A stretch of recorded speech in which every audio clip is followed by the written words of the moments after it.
สุ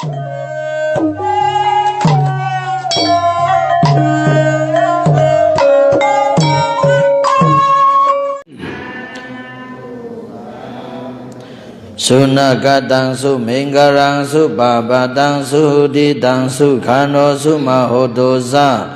สุวิตังเบียมอาสาลิตุสมนังจำกันปาลิมีมาเลยถึงมามือตันวันเมื่อไหน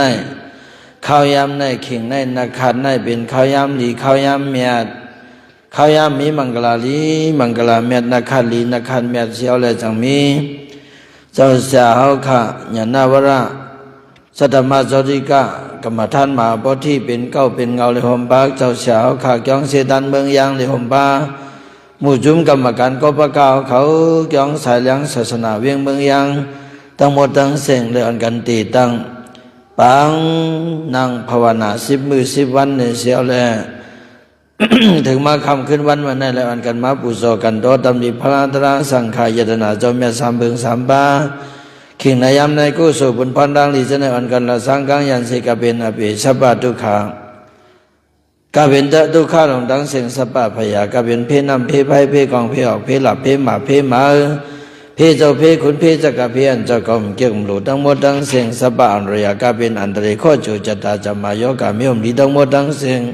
เจอนั้นวินาสันตุอะไรกังยันตุยันใจยันหอยันเฮินยันเยยันอุกษาพิเศษที่อยู่ด้านเสาตะกาวเขายกเกี่ยวเขาทั้งหมดทั้งเสียงเสียเลยตีเอาเมื่อในวันในเข่งในเขายำในกว่ายันป้ากุงพระเป็นเจ้ากุงตราต่อเจ้ากุงสังขาต่อเจ้ามาห่มงำเนื้อหัวเขาเนื้อตุนตุเนื้อหัวเขาอาชาตะกาทั้งหมดทั้งเสียงเสียเลยอันกันอยู่เลยอายุอาศักยืนยาวห่างพังก็ห่างดีเขาสาลมิตุก็อะไรก็ยืนซื้อสาเจอในก็อะไรก็ยืนซื้อสาเลยมีงานปิงยายังขึ้นหาอะไรตื่นทำตาหน้าลิลีศีลาลิลีภาวนาลิลีเสียละถึงมาวันลื่นมือนาจ่าสุจ่าเซงปารามีเจ้าเก่าเตรียมทนนะเพราะในจึงเดียนลีนาเมียนนาที่เมืองคำมหานิกปันนั่นในก็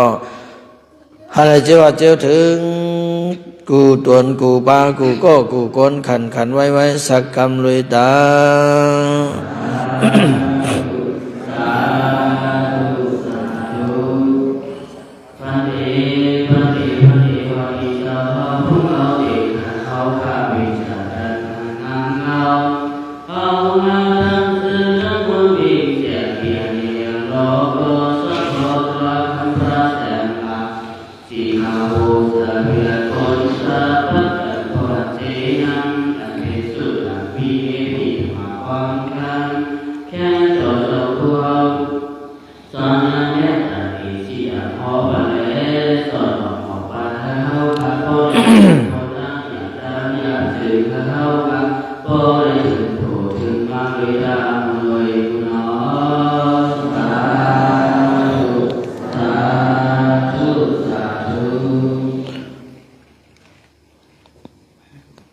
เมื่อไหร่จำหนังหัดถึงมา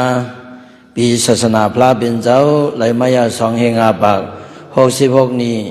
ปีก็จะเฮง3 ปาก84นี้เมียนบื้อเดือน12ลองไหลมาเก่าคำเป็นวันที่11เดือน2022มือตันวันเมื่อไหร่ตำดีเกียงสายเลี้ยงศาสนาเวียงเมืองยังเฮาในเสียแลกรรมการทั้งหมดทั้งเสียงจุลุ่มตุ่มกันเสียแล้วเอาขาอะไรปิดบังตราเสียแล้วคำขึ้นวันวันไหน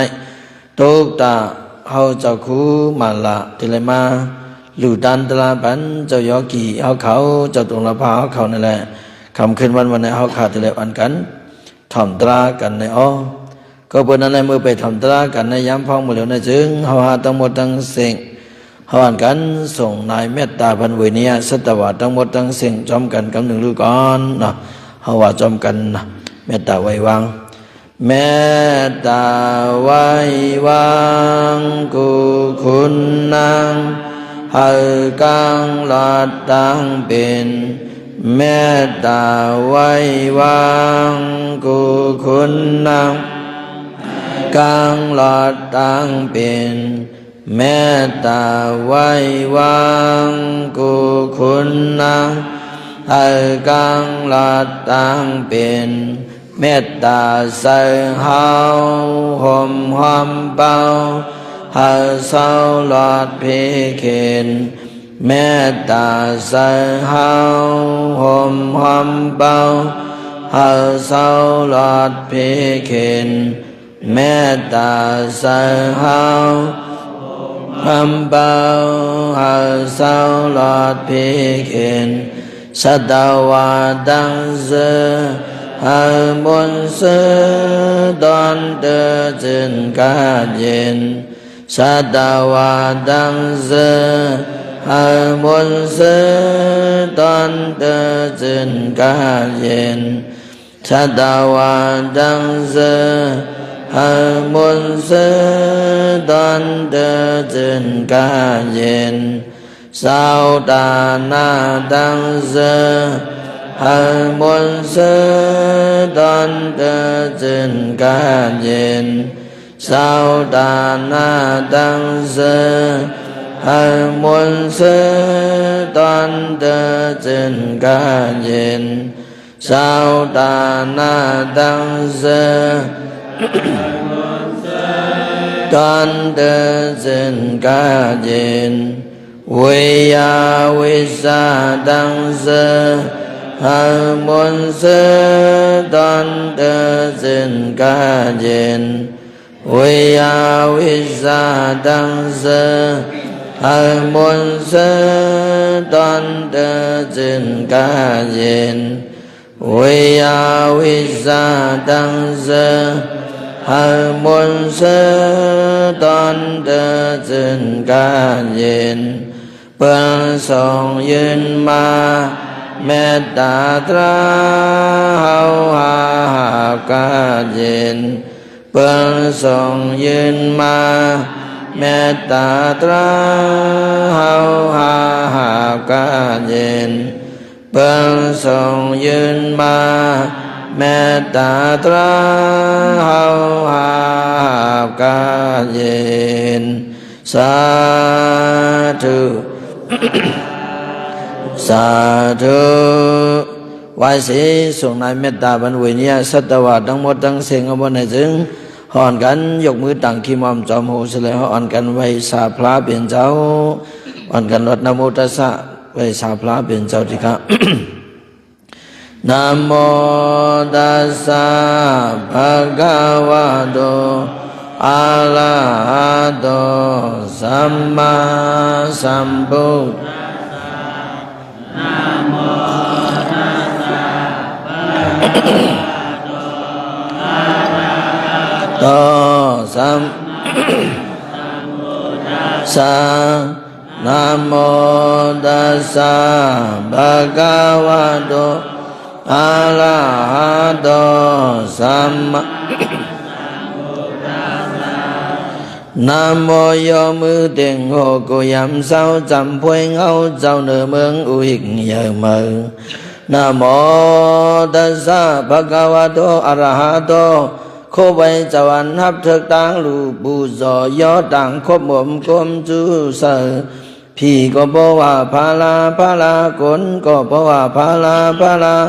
พี่ก็บอกว่าพาลาอุมุนคำเจ้าทนเต็มใบหงปานั่นอ้อมนะโมสัมมาสัมพุทธัสสะโคไว้จวันหุหันยุกนำคันธาอายตนะธาตุปฏิจจสมุปบาทานำอย่างเลี้ยงเปิงยามเหลียวสู่เก่าเฮาฮาผู้ถ่อมตะลาผู้หอตะลาปากันปันตุปันเสวันในต่ำความเกิงคบไว้คำเจ้าเปลี่ยนเจ้าอ้อมนามุนขุนนางยันกังตังขียันหลียันกัดเตมุนเฮงเมียดนาสัมมาสัมพุทธาฮาเลลีต่อปอปล่อยรถออกเกอคะกึ่งอาสาวาสายน้ำยาวมาไหลขึ้นไหลลงย้อนได้มีวิจาปิงอย่างเงียนแต่เปลี่ยนสายจึงยุ่มกงย้อนไหลเมื่อป่นพังตินหันสามคงปุ่นตามุนเหยมุนน้อง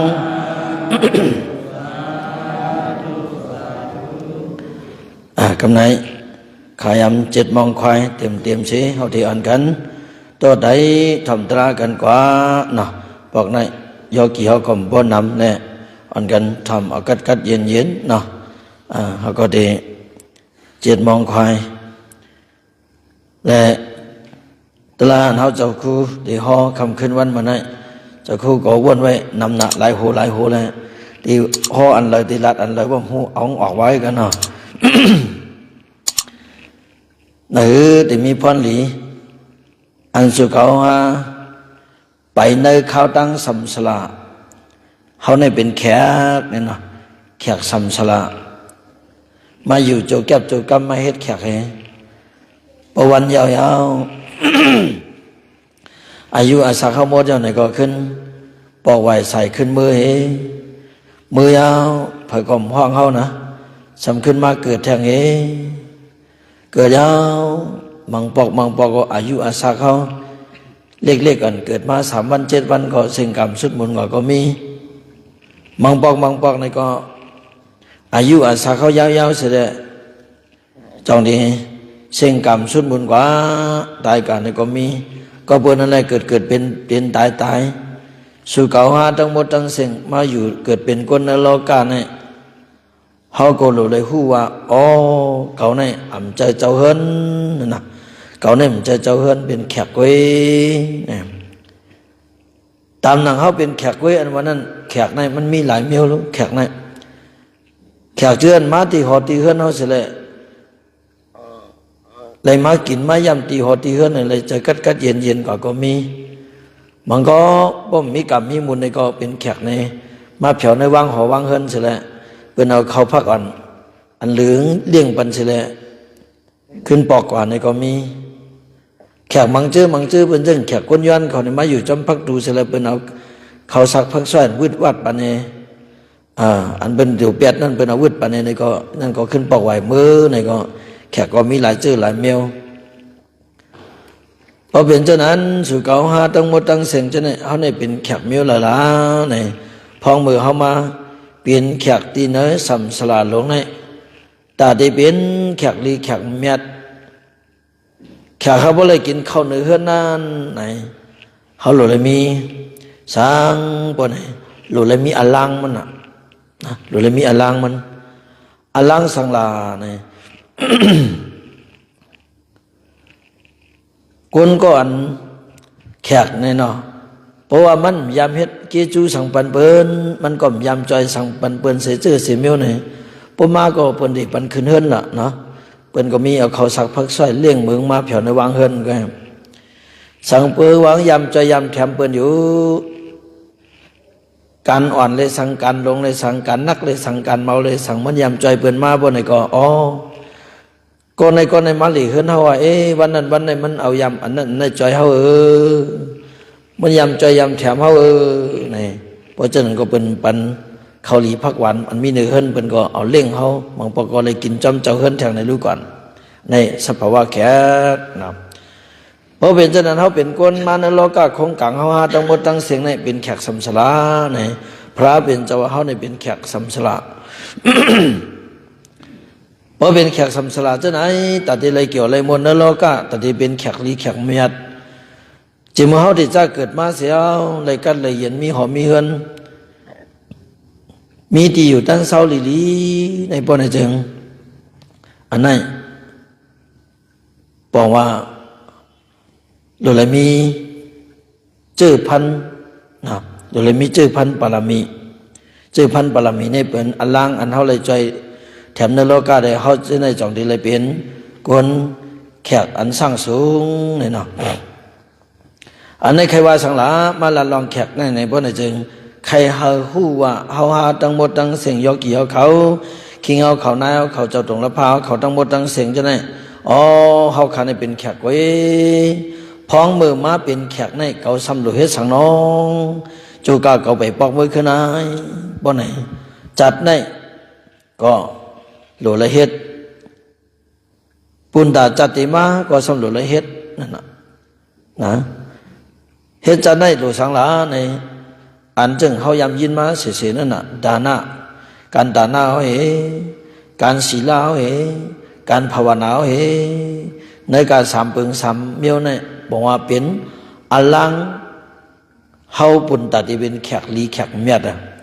นะตัวเลยเป็นตาที่เป็นแขกสร้างสูงแขกอะไรกินข้าวเนื้อเฮิรนนะตัวเลยเป็นแขกอะไรกินข้าวเนื้อเฮิรน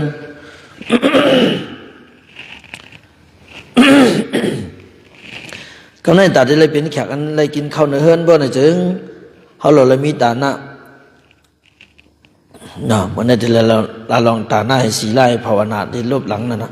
ตาหน้าโตโปกาวะเนี่ยตาหน้าโตโปกาวะตาหน้าโตคนก่อนมีตาหน้านั้นโปกาวะตัวเลยมีอุตสาโคขังเหลืองมากซะแล้วที่เลยกินเหลืองหลูเหลืองเนี่ยนะที่เลยกินเหลืองหลูเหลืองคนมีตาหน้าเนี่ยอ่ำใจโอ้เนี่ยเหมือนนั่งตะกาวเขาเบียงเบืองยางตั้งเสียงจะในห้องกันด้วยเลย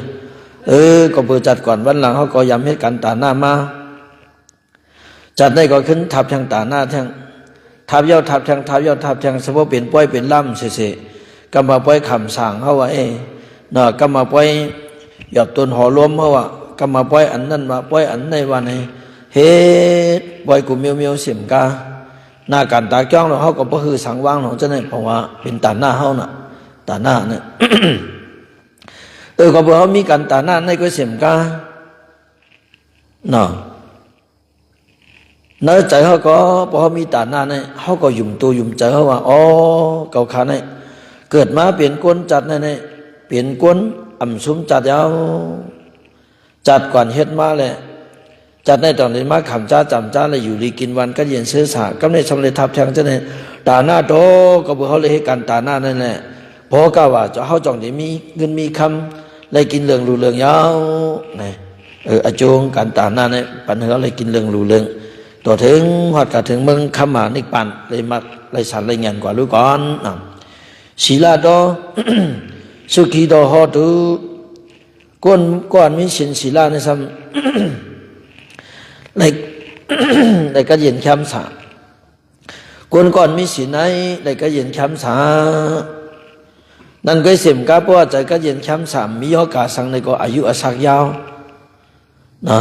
คนมีสินในอาศักยาวพอเป็นเช่นนั้นเขาว่าจะเนี่ยเปื่อนบ่ตายกับอันเป็นเล็กหรือเขาก็ตายกับมีตั้งนำอันใหญ่หรือเขาก็ตายกับมีตั้งนำเขาหาตั้งเสียงจะในตึกกึศอยู่ในกระเบือสังหลาในกระเบือเขามีสินเขาแก่เลยเปื่อนในเขาก็จังเล็กอยู่ไม่หันในนั่นก็เสียมก้าอันเปิ่นมาถ่อมตะลาอะไรก็อันมีอยู่ในตีนอนก็มีตั้งนำอันเป็นตุกิตาอำกว่าอะไรไปอะไรมีอยู่ตีจอมจอกจอมเจ๋งก็มีตั้งนำอันเขาจะนั่นบอกว่าเขามีศีลาแหละเขาจ้องเป็นโยกานำเลยมันก็อายุอาศักเล็กๆน้อยๆมากก็ย่ำจังมาเอาตะลาในนั้นบอกว่าเขามีสินศีลาเนี่ยเนาะมีสินศีลาพอมีสินศีลาเนี่ยอายุอาศักยาวโยกาก็กลางสังและอยู่ลีกินหวานเปิ้นเปลี่ยนโยกาหังก็ห้ำเปลี่ยนจึงเปิ้นตายก็ห้ำตายจึงเปิ้นอาศักปอดก็ห้ำปอดจึงเปิ้นอาจุสังเนี่ยอันนี้อาจุศีลานะกับการเลยศีลากับนี่ภาวนาเนี่ยนะหลาดอันปอดกันนะภาวนานี่ปูโตโหติปกวนก่อนมีภาวนาอันนั้นไม่ให้ปิดบังตะลานั่งภาวนา10 มื้อ10 วันที่กองเสตานเอาบอกในอันเก่าขาดเลยเหตุการภาวนาในภาวนานี่ปูโตโหติว่าพอมีการภาวนานี่ปูโตที่เมืองคำมหานี่ป่านนั้นนี่ปูโตที่อนัสสะตังกทัดนี่ป่านแม่นั้นที่เรียกว่าอะไรถึงเนี่ยนะที่เรียกว่าอะไรถึงพอมีภาวนากำเนิดเขาอ่านกันมานั่งภาวนาในบอกว่าขอลื่นสุดดังยังอันเขาเตก็เฮเลยสันตะลามากตะลาโผตะลาเลยสันตะลามากตะลาโผตะลาอย่าปนไหนก็เขาจะเลยเข้าจำนิกปันกว่าเนี่ยอันในตังยังอันเขาอ่านสุดมันพอเป็นเช่นนั้นสู่เขาหาทั้งหมดทั้งเสียงจะไหนยอกี่เอาเขาคิงเอาเขานายเอาเขาทั้งหมดทั้งเสียงจะไหนอันเขาขามาเข้าปังตะภาวนาปอกในเขาขาเลยเอาสมถะภาวนาวิปัสสนาภาวนาใน2 ปึง 2 มิ้วเสร็จเขาขาเลยอ่อนกันมากย่างมากกำยาวเพราะว่าเขาย่างสมถะภาวนาในเหมือนจังยอกี่เขาเจ้าตรงละพร้าวเขานั่งมาภาวนาเจมือติจ้านั่งภาวนาวันติจ้าเนี่ยย้อนตึงอธิพระเป็นเจ้าอนิจจากายามตัวอนิจจาเขาขาใน พวกทำตามที่พระเป็นเจ้าตามที่ตราทำเจ้าตามที่สังขารแก่นเจ้าตัวอนิจจตัวทุกขตัวอนัตตาเขาขาในยุหันเอาปูโสพระเป็นเจ้าเสียมกาตัวโจสุดอาสาเขาขาในเขาหลุดตันไว้ยาวในตัวขันธะเฮาในและเอาหลุดตันไว้ตามที่พระเป็นเจ้าอังผองมันยาวนั่นก็เสียมกาเจมอนามาตกาสัมสารจติเป็นมานั้นสังว่าเขาขาเลยพิษเมียนกายกรรมตัวเลยให้พิษเบิงวสีกรรมศพเลยลัดพิษเบิงมโนกรรมจะเลยกรรมพิษเบิงที่ผู้เลยเพอเสียมว่าก็เลยเสียมว่าสังว่าเลยพิษเลยเบิงเพราะในซึ่งอย่าเลยเปลี่ยนกายกรรมมาเปลี่ยนวสีกรรมมาเปลี่ยนมโนกรรมมาเปลี่ยนอย่าเลยเปลี่ยนอันเดรมักอันเดรโพอย่าเลยเปลี่ยนนั่นเขาขาอยู่ที่ไหนเสียเลยย้อนต้องปั่นสู่เจ้าอย่านำที่ขายาวไหนเขาต้องปั่นกวนมาเนาะเขาย้อนต้องปั่นเปิ้นนะ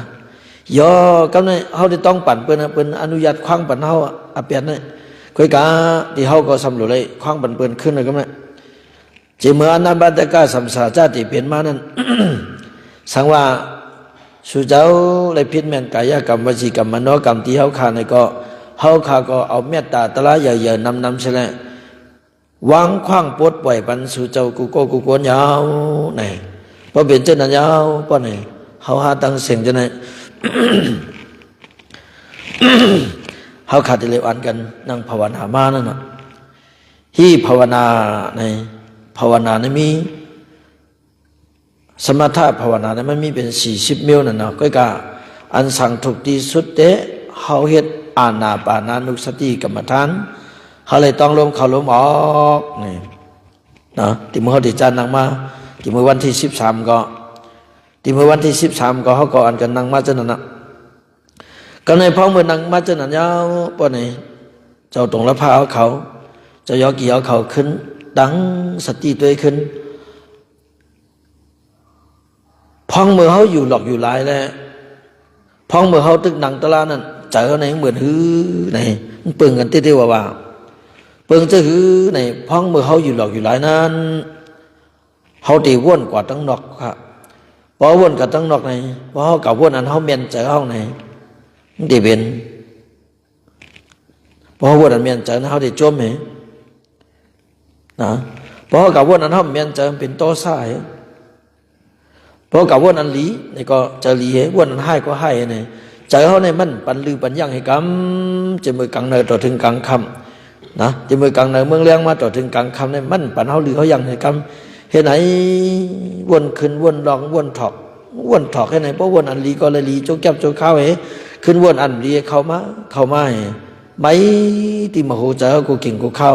นะเพราะเป็นเช่นนั้นพ้องมือยกเกี่ยวเขาจะตรงละพาเขามานั่งตะลาอยู่ในป้อไหนจึงจะเป็นขึ้นหลาป้อไหนอ๋อกาเป็นอันวนตั้งเสียงจะเนี่ยเจ็บเป็นใส่กำหนึ่งนะเจ้าเขามีเขาเจ้าตรงละพาเขาเจ้ายกเกี่ยวเขาตัดเป็นกำหนึ่งน่ะตัดเป็นทีละลาเพราะไหนเพราะว่าเขาตึกวนของไหนอากุศลในมันเปลี่ยนทีเดียวแต่ในเหตุลาในแต่ในปันกันมันเป็นเหมือนเจ้าชาลงสอนนั่นน่ะเจ้าลงเขาสอนเจอในเอาไว้ที่จิตคุหลังเขาเอาไว้ที่จิตคุหลังเขาเสียถอยเข้าในก็หาต้องจอมถอยออกในก็หาต้องจอมพอเมื่อถอยเขาในก็กัดเงี้ยนหนังเข้าไก่พอขึ้นถอยออกในก็อาศังอุ่นหุ่นในออกไก่เจอเขาในไว้ที่จิตคุหลังเขาเลยถอยเข้าก็หาจอมหูจอมถอยออกก็หาหูจอมถอยปอดก็หาหูจอมถอยยาวๆก็หูจอมเพราะนั่นจึงเจออันเป็นไพโลภะอันเจออันใครเลยนั่นในสังเจอไพโตสะอันกาวนอันจะลำใช้กับหรือก้อนนั้นก้อนในก้อนนาเลยสังเจอโมหะอันสมกุมปิ้งตันสัมบูลงตัวลืมคิงกว่าจุดสัมบูรหูสังนั่นในสังในเพราะนั้นเนี่ยมันมามีในมโหใจยอเกี่ยวเขาเยอะนะมามีในมโหใจเขาเยอะยอเพราะว่าเจอโลภะเจอโทสะเจอโมหะนั้นมามีในมโหใจเขาเพราะไหนก็ยอเกี่ยวเขาเจ้าเขาเจอในกัดเงี้ยนั่นนะเจอเขากัดเงี้ยไพโลภะไพโตสะโมหะไม่เอาเพราะไหนก็ใจก้นเขาในกัดเย็นกว่าในอันในพรหลีพิจุปันอันเขาเลยนั่งตะลาในกว่าอันกำเขาใครกว่าแทตัดกว่าแทงลองว่าพรหลีใหญ่หมดกระหือยอก็เลยสมถะใน เพราะใจเขาหนีไม่เอาเพราะไหนใจก็กัดเย็นเนาะใจก็ลีหวานมันเนาะหวานเนาะก็ไม่ทำแต่เลยเอาวิปัสสนามาจิ้มมันก็ไม่ใจเขาหนีไม่เอาเนี่ยเอาวิปัสสนาเงียนเขาเนี่ยมาจิ้มแต่เลยมาจิ้มที่เหลือเนี่ยมาจิ้มใส่ว่าตัวขันธาตัวเก่าในอันต้องล้มเข้าล้มออกรูปแบบขันธายุก่อนในสังนะเวทนาขันธาเวทนาขันธาขันธาหาป้าตัวเก่าใจเก่าในอาจงว่ามีสะพออันนี้จะอ่ำมันอ่ำกึนลู่เหลียวเลียกลายกูขิงกูเขาลงในขึ้นวนด้วยสังขารด้วยตีเนื้อตัวเนื้อใจเขานะขึ้นวนด้วยสังขารด้วยตีเนื้อตัวเนื้อใจเขาลงว่าตัวเจ้าเก่าในมีเฉพาะอันนี้จะมันกึมลู่เหลียวเลียกลายอยู่กูขิงกูเขาเนี่ยเพิ่งหนึ่งนะอันนี้จะลู่เหลียวเลียกลายกูขิงกูเขามีเฉพาะทุกขาบอกก็คือหล่ะในที่มือเขาตีจ้าลูกม้ากลางเนินนี่แหละลองตีตั้งปฏิสันธิมาที่ห้ามว่าก่อนนะเนาะเขาวนว่าแต่หนึ่งวันเงี้ยตีมือเขาตีจ้าลูกม้ากลางเนินเจอเท่านั้นปนไหนนาเขาก็หลูสุขเขียวเขาก็หลูโทนำก็หลูอาบโคก็หลูเปลี่ยนป้อมเปลี่ยนปันมันเนี่ยก็มันก็ตู่เมียนน่ะตัวนั้นมันจะตัวมดสารุตัวเนากันน่ะพอเป็นเช่นนั้นก็เป็นเฉพาะทุกขะนะอันนั้นทางแจงมันกำในตัวเขาในก็อย่าไปเจ็บเลยในก็และเจ็บมากวนมามวยมาฉะนั้นอย่าไปเจ็บเลยในก็ไม่อันนั้นว่าเป็นเฉพาะทุกขะตัวเก่าในเก่าว่าเก่าจื้อใจอาจ้องมันจื้อใจมีเฉพาะทุกขะหลงตัวเก่าในอย่าไปเปลี่ยนเลยอย่าไปเจ็บเลยอย่าไปเสียบเลยอย่าไปก้นเลยอย่าไปมวยเลยโหอย่าไปหอกเลยกลางอย่าไปตูบเลยเขี้ยวอย่าไปมากเลยห้ามซีมันก่อมเลยอันนั้นห้ามซีมเลยนั่นเป็นเฉพาะอนัตตาเพราะเป็นเช่นนั้นในการเลขขณะเย็นสามป้าเฉพาะอนิจจ์มันกึมเฉพาะทุกขะทุกขะขันเลสร้างเลขันใจหยาบยักเฉพาะอนัตตาจะก่อมเปลี่ยนเสียงสังวันนั้นเพราะไหนจึงอันนี้เอาขึ้นมาวนสังขารสติตัวเขาเนี่ยตัวเก่าเนี่ยมีเฉพาะตลาดจึงไหนรู้เนี่ยเพราะว่าสังเวกาตลาดจึงไหนเข้ามาเพราะไหนก็ว่าเขาตั้งหมดตั้งเสียงใจเขาในก็ในขึ้นกับเป็นสร้างต่อถึงเขาพอจะนิมมาเพราะจะนิมมาเนี่ยเอาจะเขานิมมาเอาเงียนนั้นในจิมและขณะเย็นสามารถจิมเสือเพราะไหนเพราะนั้นจงตีเปลี่ยนเสียนตั้งอันตาตีออกม้วนป้นหลอดเพราะว่าจัดปานแขกเขานั่นน่ะอันนั้นเป็นแขกสัมชลาหูหักหูเศร้าวันขึ้นเนี่ยอันนี้เป็นเสียนตั้งตาป้นจัดปานแขกเขาอันเกิดเป็นตายเนี่ยนะเพราะเป็นฉะนั้นพ้องมือเขานั่งตะลาเนี่ยง่ายห้าอ่ำง่ายหยาบนะห้าอ่ำหยาบง่ายหยาบนั่นน่ะเนาะหยาบมันก็หือในก่อนนายเขาได้หู้น่ะขี้เขาพอมานั่งบนในกองเจอในพงลงกว่าตั้งในตั้งหน้าพงลงกว่าตั้งในตั้งหน้าพ้องมือมันพงออกกว่านั่นก็เจ้าเก่าเนี่ยจอมมัดจอมจันอยู่เป็นกำมังปก็จันไรมังปก็จันไรกว่าป้องออกกว่าแล้วในก็คัดเจอจันมาในก็มังปก็ไรมังปก็ไรอันนี้เจ้าโยกี่เอาเขาเจ้าตรงละผ้าเขาตีเลยว่าเป็นอาเปียทว่าเจอกาเปลี่ยนผู้ทุเสียนตั้งหมดตั้งเสียงจูกาไปเป็นยาหันตาเนี่ยเจอพ่งเจอผิวนั่นเนี่ยเป็นธรรมดามันก็กะเขาหล่นเลยมีสติตลาเสียเลยต้องเอาเพราะว่ามันพ่งออกก่อนนี่ก็ขึ้นต้องเอามัดมาขึ้นป้องออกกับมัดมาขึ้นเฮ็ดสั่งแล้วมัดมาหล่ะในใจเขาเนี่ยโกงออกกับตั้งนอกนั่นน่ะเพราะว่ามันออกกับตั้งนอกยาวเพราะในก็มันเลยไม่นั่นน่ะไพโลภะไพโตสะไพโมหะออกกับตั้งนอกเลยไม่เพราะว่าห้อมใจห้อมออกกับตั้งนอกในเขาเลยกันละเอียดนะอันนี้เปลี่ยนตาปุณดาพุทธุเสียนเขาก้อยห้าในมือเหลียวก้อยห้ามเจอตอนหนังมือปานพระเป็นเจ้าตัวยังมีเจ้ายาหันป้าหนึ่งก่อนนะมันนั่งตลาดเนี่ยอันแล้วมันจืดเจอน่ะเขาเดี๋ยวในมาใครเนี่ยเพราะนั้นยกเกี่ยวเขามีแห้งเนาะอาลูเขาก็เพราะมันนั่งตลาดเนี่ยเขาตั้งโจมองในบางปอควายนาลีก็มีบางปอหามันนี่ก็มีบางปอสามมันนี่ก็มีปกติจะมันนั่งก็จะในพงกว่าพงกาคาเนี่ยนี่อำหลวงมาตั้งตารางกันเนาะอำหลวงมาลัดเนี่ยมันคู่กันหรอกไงมันเปลี่ยนกูก็กาพอสติเขาหลีอีกหนึ่งก็แค่นิดหนึ่งพอสติเขาอีกหนึ่งก็มันออกกันน้ำในนั้นก็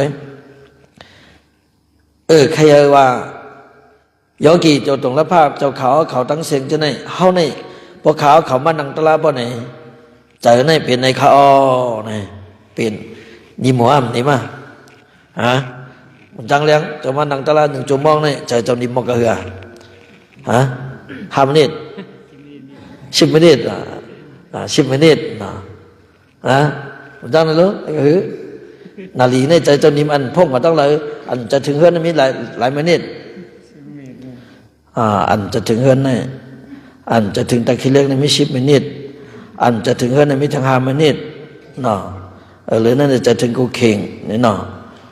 อันนั้น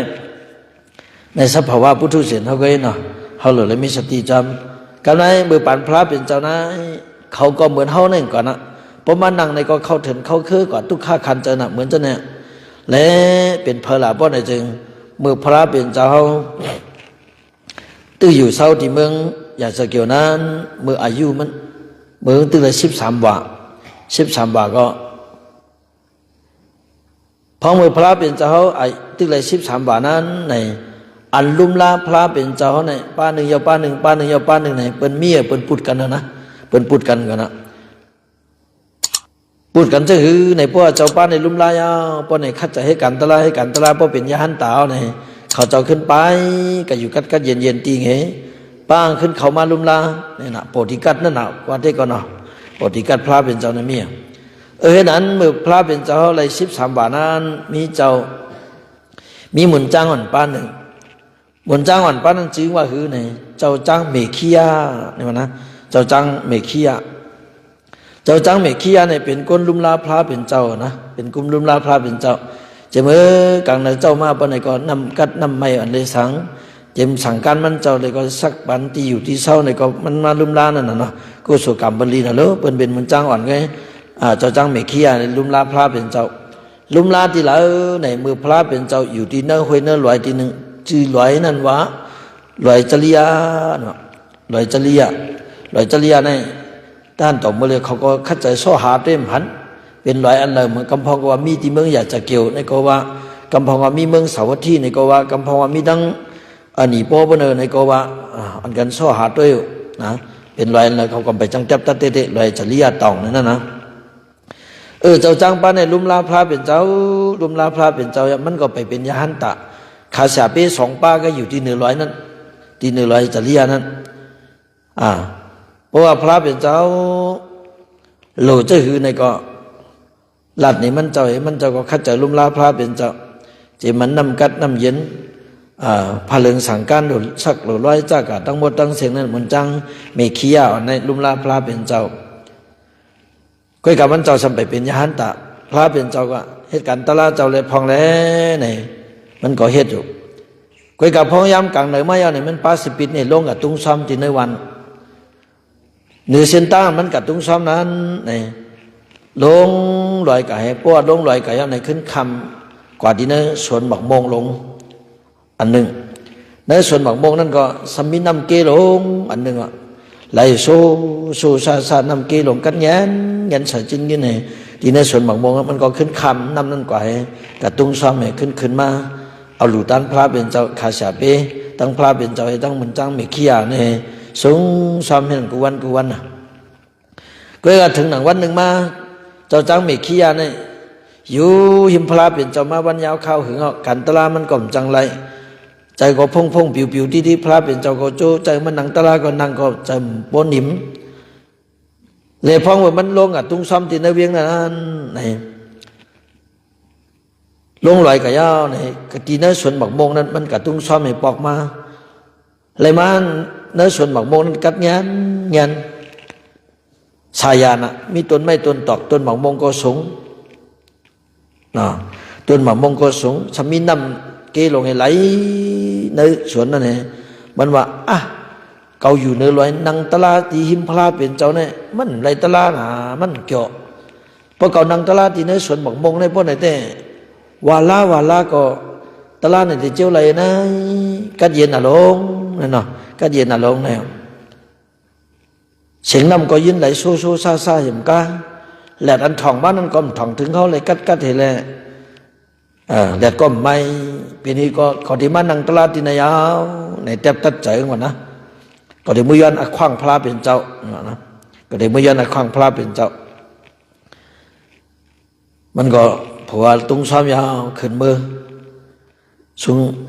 ผัวมือตุ้งซ้อมยาวเนี่ยมันยันขว้างพระเป็นเจ้าพระเป็นเจ้าดิค่ะคำมาอยู่จำเจ้าลุ่มล้านเจ้าก็หลายมือหลายวันหลายเดือนไหนยะวะข้าก็ไปจังเลยตะลาไปเป็นยหันตาข้าขยันกันนั่งตะลาตีเนื้อชวนหมักมงที่เตอเนี่ยที่เขาเนี่ยว่าเตียนจำวันก้นนั่นเขาพระเป็นเจ้าว่าเจ้าจังไม่เคียเจ้าจังอันแต่เดี๋ยวลุ่มล้าเขายังไปมีไอ้ป้ารู้สังเจว่าเจ้าเสป้ามีมาเสียแล้วมีคนปุดเจ้าได้กว่าแล้วเนี่ยว่ามีคนปุดเจ้าได้กว่าแล้วเนาะมีคนปุดเจ้าได้กว่าแล้วแต่เหลวนั่นแหละมันก็ไปมีพม่าปุดเลยเป็นที่ก็เจ้าเยื่อนสีขำเสียแล้วเฮ็ดก็ขับไปรู้ก่อนเนี่ยพระเป็นเจ้าวันมันอ้ามเลยครับปุณดาเจ้าได้ใจเจ้าหำข้าได้ปุณดาเจ้าได้การเจ้าการปริโภคถ้าการกรรมะกูเปิงเจ้าได้เป็นพระเป็นเจ้ารู้เจ้าหลุดเฮ็ดสังเสจื้อเสียเมียวเจ้าเนี่ยหลัดง่ายปุณดาข้าได้หลุดเลยให้กันตะลาขยาวข้าเนี่ยมันเหมือนเจ้าค่ะปีนี้ก็วางขว้างพุทธปล่อยคาราเนี่ยพระเป็นเจ้าหำมันสามกรรมอย่าไปกว่าเจ้าจ้างว่าเจ้าเนี่ยมันไปนิมลายเจ้าก็ให้กันตะลาเนี่ยติมีตั้งอย่าเผื่ออย่าเป็นเน็ตกว่าเปลี่ยนหือก็เพราะว่ามีกวนปุดเจ้าเขาอย่าป้อนในทุกคนเจ้าจังก้อยกว่าแล้วเนี่ยมันตุกกว่าที่เดียวเพราะว่ามันตุกกว่าที่พระเป็นเจ้าก็ว่ากว่าก็กว่าแล้วว่านั่นก็เนี่ยมันก็กว่ากับนางตะลายกับที่นั่นส่วนหมักมงก็เอาเดียนสั่งถูกปัดเพียวก็เอาสั่งการสื่อเอาพานังสื่อก็นั่งที่นั่นเอาสั่งการสุ่มโหก็นั่งที่นั่นปองนังตะลายเอานี่ก็ขิงกับตุ้งซ้ำก็ตัวที่ตั้นกับมอกวันก็ว่ากับตุ้งซ้ำปอกมาสูงซ้ำอย่างนี่ก็พองเมืองนังตะลายอยู่ในบ้านไหนจึงนางนี่เจิงกว่ามอกกระหือบ้านไหนกับว่นสังหลับบ้านไหนพองนั้นเจิงอายุงอันว่านั้นนะเจออารามณิกะห้องว่าเจออายุงนั้นเข้ามาก็เนี่ยเจออันพวกอันผิวนั้นเข้ามาที่เข้ามาล่ะเพราะอะไรเจออันมาติมันนิกจักมันนั้นกามาวิเดตเนี่ยพระเนาะเป็นวิเดตเนี่ยบอกว่าเจอว่นเจอแก่มปอเป็นมาปองนางตะลายพวกไหนก็ว่นเลยก็ไม่นะว่นกามาวิเดตในว่นลองการกามาวิหิงตาวิเดตในว่นแต่แหมเปิ้นอย่าบาดาวิเดตในเป็นใจโตซะโมหะลงปองนางพวกไหนก็เจอว่นกับที่แล้วนั่นมันกับเป็นขุนหอคำบางวัดแล้วตาลงไงมันเป็นเจ้าหอคำลงว่ะเขาในเป็นขุนหอคำลงเลยน่าจะมันนั้นว่นกันนี่นะเขาในเป็นขุนหอคำหลงนางดือปลาหลังไว้นางจึงนางเจอไผ่เลยห้าปากเป็นนางจึงเขาหมดห้องเริ่มก็เป็นที่อยู่เจอนางจึงนางหอคำหลายตั้งกินก็มีแคมนะเขาในเป็นเจ้าหอคำลงเกี่ยวนะนี่นะว่นวะนะว่นแบบนั้นหรอวนนี่นะที่วนผมคุกจะเลยมาโอ้ผมจะรู้นี่วะนะสำคัญนางกำแล้วก็เห็นนั่นที่ว่าโลนางเจอกลายเป็นเมฆในมีเป็นสี่ห้าปากโลในเป็นเมฆนางก็ลงในเป็นเมฆก็ลงในไหนวนนี่นั่นจงผมมึนตาได้มันจะเป็นก็เป็นมุนเจ้าหลงนี่วะนะเจ้าตรงละพาวเขาที่มาไล่นั่นโย่เจ้าตรงละพาวเขาเป็นคนหัวค่ำไม่กล้ามาจนมานั่ง3-4 วันนี่ดีเกี่ยวเมืองยางเนี่ยเจ้าคำตั้นเป็นคุณหอคำเปลี่ยนเนาะอยู่จังเปลี่ยนคุณหอคำนี่ครับเป็นคุณหอคำเนื้อผันนั่นน่ะหม้อนะเป็นคุณหอคำเนื้อผันนะว่นเอาเรามันเกี่ยวนะก็ในป้องเกี่ยวนะในเขาในอุบัติอุเมืองอยู่กับตึกซึกก็ไหมกับตึกซึกว่าว่นกับตึกซึกกับตึกซึกพร้อมมากับตึกซึกกับเปี้ยก็ไหมเปี้ยว่ะผงเปียวก็ไม่เป็นน้ำเงียบก้นอันก้นให้มากก็ไม่หลุดแหมไปเด้อเนี่ยทำแหมเต็บในคอปากนางเห็นไหมว่าย่องปีเจอมือก็ไม่เมื่อเคยมา9 วัน9 มื้อเขาแหมไหมนะเนี่ยสมใครแหมมันก็ไม่ใจแหมปอมาว่าใจแหมปอมาเป็นโตซาก็ไม่เป็นป่าแปดตาวิเตศเจอเปียบป่าตางก็ปอมาก็ไม่เห็นนั้นพอเจอกามาวิจัดวนจอมกามากุงอายุหาป้าอันมันเลยขำจ้าจำจ้าป่นมาจนก็ว่าเขาในเป็นคุณหอคำหลงหนังเนื้อหอในก็วนว่า ย่อเขาในกัดตึกซึกกับปีซึกมาเอากำในเปิดน้ำเงียบลุกเงียบคนหายมาคนวันเปิงเมืองเปิ่นหลวงแฮมไปเด้อหลวงโป้ไปเด้อในเป็นโตซาหลวงฮามันก็เฮ็ดในวันเริ่มวันเราก็เป็นเจ้านั่นติ๊กติ๊กทุกข้านะทุกข้านะเป็นตะลาอีดวะนะเป็นตะลาอีดวะกำในบ่เป็นตะลาอีเจ้านั้นในมันก็วนมาอาโลก็ผัดพระเป็นเจ้ามาในพี่ดอยโยนี่วะนะอันนายกี่เอาเขาเนาะนายกี่เอาเขาคิงเอาเขาที่ในอันบ้านนังตะลาในมือละเสบบานะมันจะเข้าไปในกะใครว่าใครปัญญายกี่เอาเขาในว่าลองว่าเปิ้นก็เจ้าตัวหนังตะปีพระเป็นเจ้าคินก็เป็นยังเปลี่ยนมาเจ้าหนังดูก่อนเนาะแค่นั้นเฉยมันก็พอเป็นเจ้าไหนก็ได้สืบให้กันตะลาก็ตีในกว่านั้นมันระยะเปลี่ยนทีก็ขึ้นปอกไหวใส่ขึ้นมือเสมือหาพระเป็นเจ้ามือต้องปั่นพระเป็นเจ้าเสมือยันเฮ็ดตะปีพระเป็นเจ้ามือถ่อมตะลาพระเป็นเจ้ารู้ก่อนปกติอยู่เจ้าในก่อนติ๊กๆในเกาเต็มเลยตะลาแต่เลยตุกข้าคันใจลงที่ในติ๊กๆก็ยาวนี่วะนะแต่ตุกข้าติ๊กๆก็ขึ้นมือหาพระเป็นเจ้านะของมือหาที่พระเป็นเจ้าน้ำลีตามลีพระเป็นเจ้าก็จมซื่อสิครับตอนมันจังอ่อนเป็นเจ้าหือลาเจ้าไก่ให้กันตะลาพระเป็นเจ้าพระห้วยพอเมื่อเจ้าไก่ให้กันตะลาในเป็นหือมาละขึ้นอย่างเมื่อสูงมาอย่างเนื้อตัวเนื้อจะนิ่มดีว่าจำพ่อมผิวว่าเป็นเนื้อเจ้าเป็นหือขาละพระเป็นเจ้าดีค่ะไว้เสกคาเปผัดเจ้าก็เขาตั้งถึงมีหลายวันเลยข้าไก่ให้กันตะลาขันให้ข้ากันนั่งกำเลยก่อมเลยค่ะเป็นเจ้าคือข้ากันนั่งกำเลยก็ขันให้เป็นคุณหอคำลงไงปันเมืองของข้าเจ้าเนี่ยกันนั่นก็ย่าอ่ำใจข้าบางปอกขึ้นกันเลยกับตึกซึกก่อนเขาเนี่ยเลยกับตึกซึกก่อนเขาพอกับตึกซึกก็กันนั่นก็ย่าเนี่ยกล้าข้าเจ้าบางปอกเป็นเงียบมาคนให้คนเก็บคนให้มาคำใจแหมเนี่ยพอใครทำคำเปลี่ยนไพ่โตซาฮ้อนๆใหม่บางปอกก็นอนบ่มรับเขาคำใจแหมเนี่ยว้วนจนนั้นที่ข้าจังไรตะลาข้าพระเป็นเจ้าดีค่ะแค่นอลูกขาตะเปเสร็จแล้วแค่นอขึ้นปั่นตะลากัดตะลาเย็นบุญดักคาเปสิกรรมคาลาเนี่ยมันต้องปั่นพระเป็นเจ้าพอเปเขามาตัวตีไหนพวกไหนถึงเขาหาตั้งเสียงจะไหนก็อันเขานั่งตะลาอยู่ไหนก็ยอกี่ยอเขาตั้งหมดตั้งเสียงพ้องเมื่อเขาตึกนั่งตะลาอยู่นั้นบางปอกอายุในโปเวียนมาไหนก็เขาหลวสติตะลาเขาขึ้นปัดเสยนะอายุอันมาตั้งนอกอันขึ้นว่นตีหอตีเฮิรนว่นการหอการเฮิรนว่นอันป่วนมาตั้งเสียงจะไหนอ่ำใจเก่าก็เหลียวก็ตัวหนังตะเปียพระเป็นเจ้ากวนลุมลาพระเป็นเจ้ากำเหลียวก็ตัวยังเปลี่ยนจะไหนรู้เปิงหลงได้ก็หลงแล้วมีสติตะลาเนายเนี่ยเอานั่นมาเสยใจเขาขึ้นนะบางปอกบางเลยในก่อนน่าจะในกับว่นแมนอันแมนล้มเก่านั้นอันยำพิษเก่านั้นเก่าตึกเป็นตัวซาเก่าได้กับแหมเป็นมันก่อนเก่าแหมในก็ได้กับจังเป็นแหมดูก่อนในก็ขึ้นเป็นตัวซาเลยมาไม่สมองใจเขาสมองเขายำเหตุการณ์มาเสียดียำกับเหตุการณ์เมืองนั้นเมืองในยำกับเหตุลูกเลี้ยงลูกล้อเปิ้นยำกับเหตุตะปีเปิ้นในก็พอเลี้ยงยำปีกินเก่าวันนั้นวันในเก่ากับเหตุการณ์ที่มันไหนเงินเหลือนก่อมปันเก่าเตรียมทนตอนนี้ขีทีว่าขีทีเขาก่อมเลี้ยงกับวันพักก่อมเลี้ยงกับวันเขาก่อมเลี้ยงหลีพักก่อมเลี้ยงหลีก็เสียมกลางเงินเหลือนก่อมปันเกาหลีดีในคำว่าวนมาจนก็มาวนมานะสมขึ้นวนทั้งไปวนมาพอทำจัดลำมากขึ้นเหรอไปเจอเนี่ยอารมณ์ชัดที่ขึ้นนั่นน่ะมันเปลี่ยนมาเจนนั่นน่ะพอเปลี่ยนมาเจนนั้นเนี่ยแต่เลยให้หือหลาเนี่ยแต่เลยเอาสติตะไลขึ้นมาใส่ในใจเขาตั้งสติเขาเองก็ขึ้นเอาใจเขามาไว้ที่จิตคู่หลังเขาขึ้นนะขึ้นต้องลมเขาลมออกขึ้นนะขึ้นต้องลมเขาลมออกขึ้นยาวก็ถอยบรรทำยาวถอยบรรทำยาวเลยอะไรพวกนี้ก็อันหนึ่งถอยเข้าสองถอยออกหนึ่งถอยเข้าสองถอยออกเนี่ยเลยให้เจนนั่นนะยอดหนึ่งเลยสองเลยถอยออกเลยถอยเข้าถอยออกอัน1 2 3 1 2 3ก็กลมอะไรพวกนี้ถอยเข้า1ถอยออก2ถอยเข้า1ถอยออก2เนี่ยให้นั่นติ๊กๆกันนั่นก็เสียมก้าป้อมเลยนะถอยบรรทำยาวถอยเข้าถอยออกถอยทำยาวนะให้นั่นแต่ละเฮ็ดปันกูเมียวนั่นน่ะเพราะให้นั่นก็ตื้นไปไล่เพราะในจึง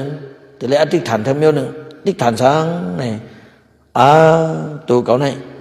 เก่าดีปุ่นตาเก่าได้เจ้าปุ่นตาเมเก่าในเก่าดีอันปันตา50 ถอยเข้าตามมีเขาถอยออกตามมีเขาหนึ่งถอยเข้าถอยออกสองถอยเข้าถอยออกสามถึงเต็ม30ตามมีเขาเนี่ยแต่พอก็ถึง30แต่ใจก็หักก็ถึง30เนี่ยขึ้นให้นั่นกว่าเพราะอย่างเรียนนิมมานะแต่ละเฮ็ดจนนั้นว่านะกำในผมเมื่อเพียวดีพระเป็นเจ้ายาวในเจ้าจังไม่ขี้ยาเก่าพระเป็นเจ้าหูลองว่าเจ้าก่ให้กันตะลาเนี่ยมันไรมันเก่าหูเนาะใจกวนเราเนี่ยมันเหมือนหือหล่าป้อนเนี่ยจึงเจ้าจังไม่ขี้ยาซ้ำมารังเนี่ยมันเตียนตอกอยู่กูเข้ากูย้ำมันนิ่มลายเนาะเตียนตอกอ่ะซ้ำมารังเนี่ยพันตลังเนี่ยก็เนี่ยพันตลังเนี่ยซ้ำไว้เมาว่าจอกเวียนว่ะมันจึงลิงว่ะจอกเวียนกูขิงกูเข้าใจเขาเนี่ยตุกลังsama sampai palum la มันหยาบนะวะทิ้งมันหยาบนะวะนะใครกว่านะทิ้งมันหยาบนะอย่าไปกว่าก้องใครกว่าอย่าไปว่นก้องใครว่นให้นั้นติ๊กอ่ะอย่าไปว่นไหนก้องว่นติ๊กอ่ะนะว่นติ๊กนั่นก็เปลี่ยนเจ้านั่นนะนั่นก็เสียมกาสมเหมือนเจ้าหือหลาใจเขาในป้อนในจึงเจ้ายอกี่ตรงละพาเขามันดีต้องนะใจเขาในมันเหมือนเป็นเหมือนจึงปลาในมีอยู่เนื้อน้ำเนาะปลาในเหมือนจึงปลาอยู่เนื้อน้ำยาวปลาอันอยู่เนื้อน้ำนั้นพอเอาปลานั้นออกมาไว้ในลอยป้อนในจึงในกุ้งป้อนในจึงวะปลาในป้อนมาไว้ในกุ้งป้อนในเด่นนี่มั่มนี่มานี่มั่มนี่มานี่มันได้เตียนนะมันได้เตียนใจกวนแล้วก็เหมือนนั่งปลาอันอยู่เนื้อน้ำเสร็จแล้วเอามาไว้ในกุ้งนั้นมันอยู่ไรวะเมื่อเขาอยู่ในกรรมกุงอายุ5 ปาอยู่จอมลุกอยู่จอมเมอยู่จอมนาหอโตเฮิรนอยู่จอมการโผกันเมียวฉะนั้นแต่เหมือนจึงหนังเขาอยู่นั้นเหมือนจึงปลาอยู่ในน้ำหมังโจอยู่ข้างบ้าน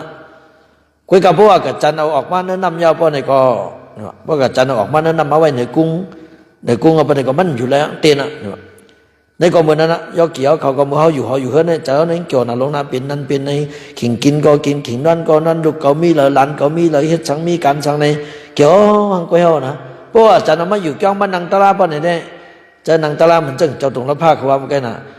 เจ้าในเปลี่ยนคือข้าวยามหนึ่งจูมองเต็มในเจ้านิมูห้าเนี่ยหามันนี่ก็เขาจะเอา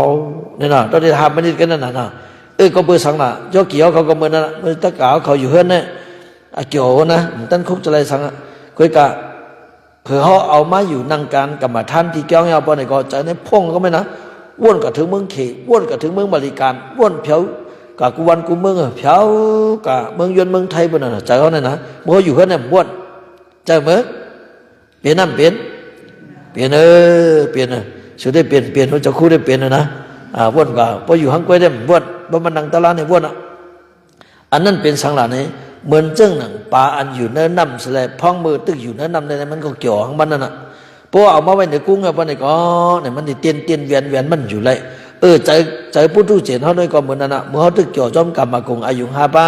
เกี่ยวจอมตาเขาเกี่ยวจอมคู่หลังเขาเกี่ยวจอมหูเขาเกี่ยวจอมโซบเขาเกี่ยวจอมลิ้นเขาเกี่ยวจอมตัวเขาพุทธบายงจ้ากว่าอายุ5 ปาในเขาเกี่ยวมนของพวกนี้เหมือนจึงหนังปลาอยู่เนื้อน้ำนั่นยาวอ่ะคุยกับพ่อเจ้ามาเหตุการณ์กับท่านนั่งภาวนาตาออกม้วนป้นร้อนเนื้อสัมสลาวุฒิทุกข้าหลงในเหตุนั้นเลยนั่งภาวนาเลยพ่อเจ้าชาหลงเห็นหน้าสวนพ่อในก็ตั้งสติพ่อในก็นั่งแล้วว่าสติเลยตัวเลยร่วมเขาเลยร่วมออกเลยพ่อในก็ใจเขาเนี่ยทุกข้านะทุกข้าประดันในกำผาโลกาหลงในตั้งทุกข้าประดันมีเขาก็เหลียวก้อยนะ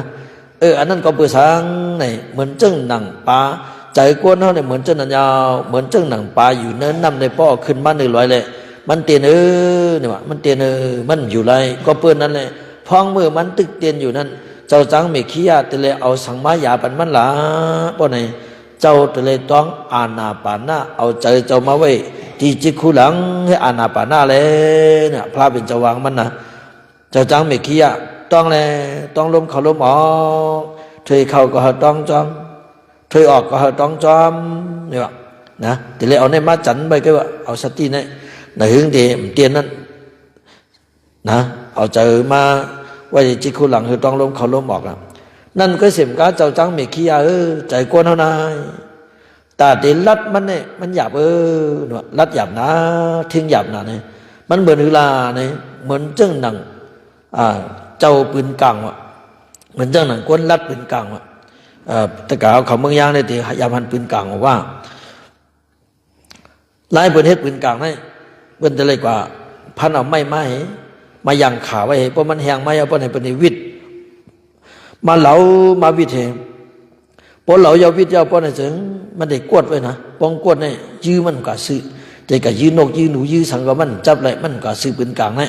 เพราะว่ามันซื้อเซตในลูกก็ยื้ออย่างที่ก็จับซื้อนั่นน่ะ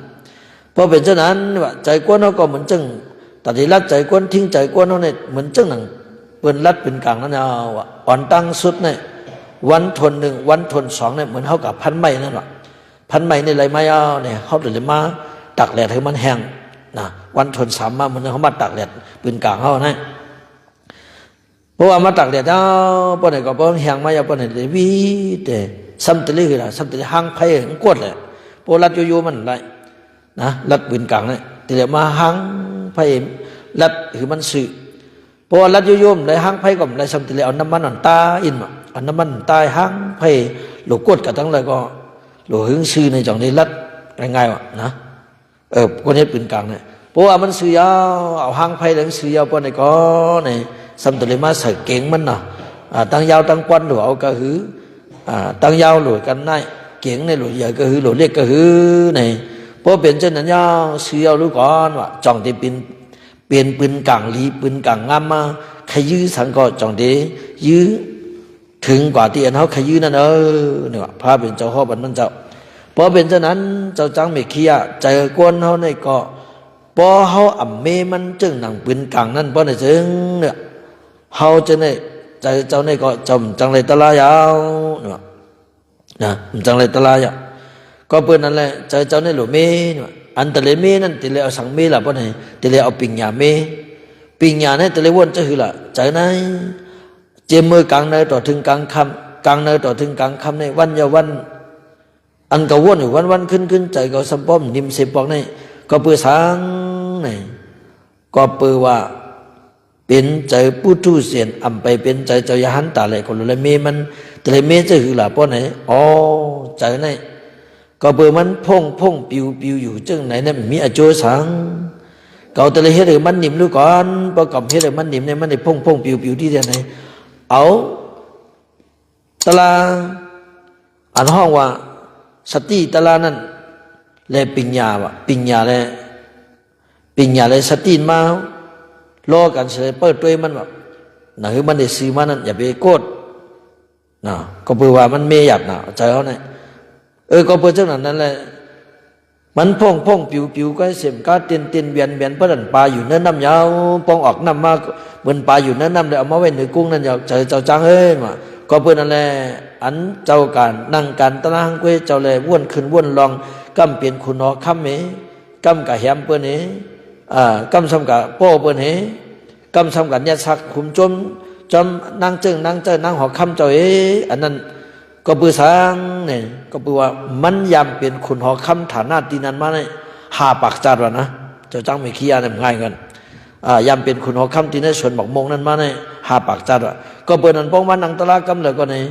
ขึ้นเป็นขุนหอคำไปที่วะนะอายุงใจมันนั่นมาขัดใจมันไว้ในก่อนตะกาวเขาเมืองยางก็จังหวะรุ่นหนอเขายำเป็นขุนหอคำที่จ้องเซตันเนี่ยจังหวะรู้ป้องมันนังก็เป็นขุนหอคำกับเป็นกำนั่นน่ะป้องเป็นขุนหอคำก็คิดเป็นมันเจ้านังจ้องนะบ้วนนี่เป็นบ้วนบอกโยผมมานังตะลาเนี่ยเขาเนี่ยเป็นเจ้าสังเลยกำเป็นมุนจ้างเลยกำเป็นมุนเจ้านังจ้องเลยเขาเนี่ยเป็นเจ้าเสียโตเนี่ยบุปผลมาหาปากจานก็ยามเป็นมุนเจ้ามังจ้องเนี่ยเป็นอะไรลุงเนี่ยเป็นในบอกว่าพันหันในกำมาเป็นมุนเจ้าเนี่ยพันในกำเนาะพันมันเปลี่ยนอย่างว่านั้นก็ขึ้นหัวพันเจ้าจังมาเจ้าจังไม่ขี้ยาเจ้าจังได้เป็นเจ้าไหนก็เป็นนันตีเอามือในวันในขิงในย้ำในกะเจ้าจังไม่ขี้ยาแต่เลยอย่าไปกัดตุ้งซ้อมยาวเพราะจะ เพราะว่าเจ้ากาที่ชวนบักมงนั้นเพราะในถึงเจ้าในมันนิ่มยาวก็เปิดเจ้ายำเป็นขุนหอคำมาที่นั้นหาปากจัดลุ่มๆเนี่ยเพราะเจ้ากาเพียวที่นั้นเพราะในถึงเจ้าในเป็นขุนหอคำกับที่เยาก็เปิดอะไรขัดใจให้กันตลาเจ้าเลยในอันตังส่วนมันใจให้การอาณาปานามันจึงยกเกี่ยวเขาเจ้าตรงละพาเขาเฮ็ดในแง่ก่อนนะแต่เลยต้องเฮ็ดเป็นอาณาปานาล้มเขาล้มออกเองเพราะต้องบันอาณาปานาล้มเขาล้มออกเขาในก็ใจเขาหนีไม่เอาในเพราะใจเขาหนีมาในก็ขึ้นเอาเงินมาจิ้มใส่ว่ามีเฉพาะอนิจจามีเฉพาะทุกขะมีเฉพาะอนัตตาอัมใจตูกะหลงมีเฉพาะตะลาลู่เหลียวเลียกลายกูขิงกูข้าวหลงตูขันฐานก็เลยมาเนี่ยมีเฉพาะตะลาลู่เหลียวเลียกลายกูขิงกูข้าวหลงในนั้นเอานั้นมาใส่ใจเขาเองเขาจังดีเอาสติตะลาเนี่ยมาใส่ไว้ที่จิตคู่หลังเขาเองคือต้องบัดลมเขาลมออกมาหมันป้อนไหนอันไม่เป็นเช่นตั้งตาออกม่นป้นรัดจัดปันเพราะว่าจัดปันแขกสัมสลาเขาเยาเพราะเขาตึกเป็นแขกสัมสลาเกิดเป็นตายอยู่ติ๊กป้อนไหนถึงเขาเต็มป้นรัดเลยสิบอกว่าเพราะว่าเขาเอาสมถะภาวนาเลยวิปัสสนาเนี่ยเฮ็ดกว่าติ๊กเฮ็ดกว่าติ๊กป้อนไหนก็มือเหลียวห้อมเลยตลาเลย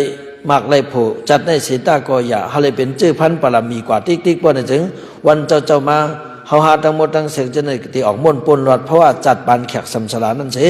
หอดกว่าถึงอันห้องว่ามากยันพงยันนี่ปฏิกติเย็นนั่นแหละอยู่เจ้าจังเมขียาก็ทำอัตลาพระเป็นเจ้าอันว่าสามาหลังจะในต้งตินเจ้าจังเมขียาเจ้าก็อยู่ในสวนบักมงนั่นจำในตลาเยาก็เบิดอันทำแรกเกาลัดในเจ้าในพระเป็นเจ้าเลยมีมันสองป้าแก่ขาหอตลาปันกันในเกาเสตานก็ยกกี่เขานะเป็นนั่นเป็นเอคะในขามีสองป้าแกเป็นฮอตลาปันกันมีเจ้าจังมีขี้อะไรพระเป็นเจ้าแกนะเป็นฮอตลาสองป้าแกนะเพราะเป็นทอมเอาตลาอันว่าอันว่าใจก้นเขาเนี่ยมันต้องตื่นเสมันลักรอเลโมเมนะใจเขาเนี่ยมันเหมือนเจ้าหนัง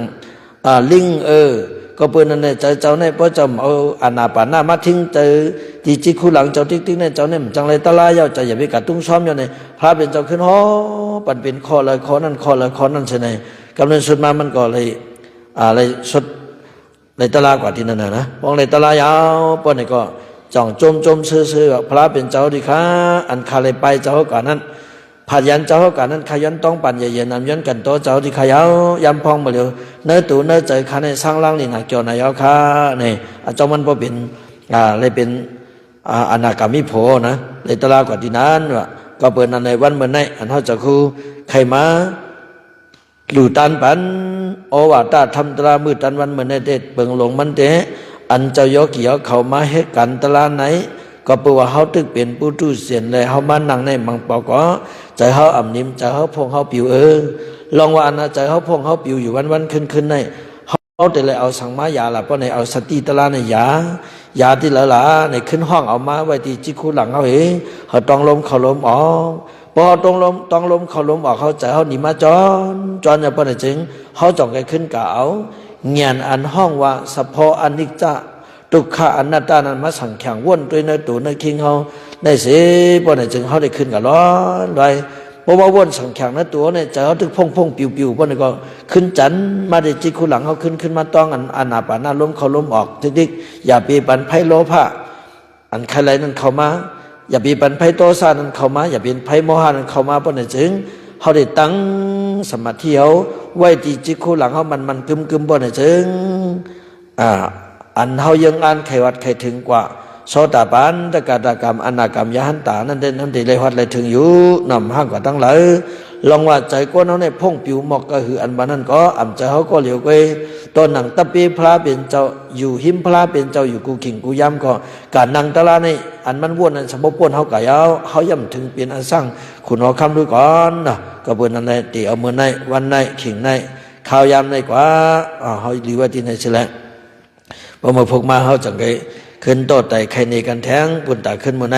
ข้าวยำมันก็เลยโจมองเต็มกับที่ในเสียแหละ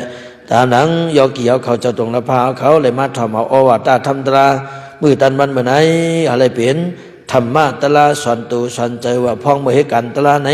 ใจพ่งใจผิวนั้นมีกูก็อยู่ใกล้กาสติตลาเอาแกมปาตีจิกคูหลังเขาไว้เสียแล้วอันกันคัดใจโจซากว่า ต่อถึงบางอย่างพงอย่างนี้ปันติกติยันนันเสียมกา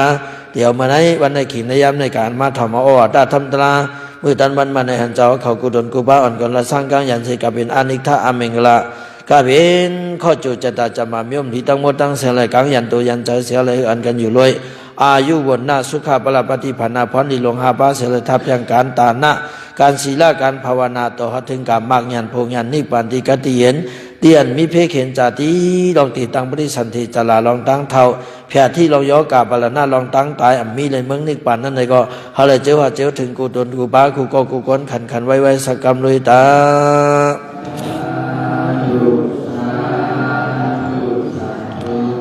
อ่อนกันหยัดนำกันนะ